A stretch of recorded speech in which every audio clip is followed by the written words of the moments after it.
नमस्कार शेतकरी बंधूंनो, आपल्या राज्यामध्ये बरेचसे शेतकरी हाय डेन्सिटी प्लांटिंग म्हणजे घनदाट लागवड पद्धतीने कापसाची लागवड करतात। उबट वाढणारे कापसाचे अमेरिकन संकरित वाण जे आहेत त्यांची घनदाट पद्धतीने लागवड करणं किंवा जास्तीत जास्त झाडांची संख्या प्रति हेक्टरी वाढवणं, त्यामुळे उत्पादनात वाढ होते असे विविध संशोधनावरून लक्षात आलेलं आहे आणि अशा प्रकारची लागवड करण्याची शिफारस बऱ्याचदा करण्यात येते आणि अशा वेळी बरेचसे शेतकरी त्याची लागवड करतात। अशा प्रकारची लागवड करत असताना उबट वाढणारे वाण जर आपण घेतले तर ते दोन झाडातलं अंतर आपण कमी करू शकतो आणि दोन झाडातलं अंतर कमी करून हेक्टरी झाडांची संख्या वाढवू शकतो। म्हणून अशा प्रकारचं तंत्रज्ञान बरेचसे शेतकरी अवलंबतात। बऱ्याचशा शिफारसी ज्या असतात त्याच्यामध्ये थोडेफार बदल करून शेतकरी सुद्धा नवनवीन प्रयोग आपल्या शेतामध्ये करत असतात। अशाच प्रकारचा प्रयोग एक प्रगतिशील शेतकरी दादा लाड यांनी केलेला आहे आणि त्यांनी गळफांदी काढण्याचं जे तंत्रज्ञान विकसित केलंय त्याचा अवलंब बरेचसे शेतकरी बंधू करतात आणि त्याच्यामुळे बऱ्याचशा शेतकरी बंधूंचा लाभ होतो। कापसाच्या बाबतीत आपण जर विचार केला तर कापसामध्ये गळफांदी आणि फळफांदी अशा दोन प्रकारच्या फांद्या असतात किंवा शास्त्रीय भाषेत जर आपण बोलायचं झालं तर मोनोपोडिया आणि सिम्पोडिया अशा दोन प्रकारच्या फांद्या असतात।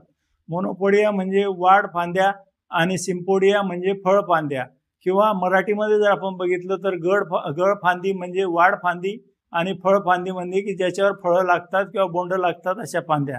तर बऱ्याचशा वेळी गळफांदी जी असते त्याची फक्त काईक वाढ होते किंवा जी उपफांदी असते त्याची काईक वाढ होते आणि ती काढून टाकली तर उत्पादनात वाढ होते किंवा हाय डेन्सिटी प्लांटिंगमध्ये झाडांची जास्त दाटी होत नाही। म्हणून गळफांदी काढून घेणं फायदेशीर असतं किंवा उत्पादन वाढीसाठी ते नक्कीच त्याचा चांगल्या प्रकारे उपयोग होऊ शकतो। म्हणून गळफांदी जर आपण काढली किंवा जी आपण उपफांदी म्हणतो ती जर आपण काढून घेतली तर फळफांद्या वाढण्यासाठी त्याचा चांगला उपयोग होतो आणि फळफांद्यांची वाढ समाधानकारक होते, बोंड चांगल्या प्रकारे पोचले जातात आणि बोंडांचं वजन चांगल्या प्रकारे होतं, किंबहुना आपल्याला कापूस पिकापासून चांगलं उत्पादन मिळतं। म्हणून गळफांदी काढणं किंवा उपफांदी काढून टाकणं हे फायदेशीर आहे। त्याचबरोबर एकाआड एक पानं जर आपण आपल्या कापूस पिकातले काढले तर त्याच्यामुळे सुद्धा काईक वाढ कमी होते, रस शोषण करणाऱ्या किडींचा किंवा किडींचा रोगांचा प्रादुर्भाव कमी होतो।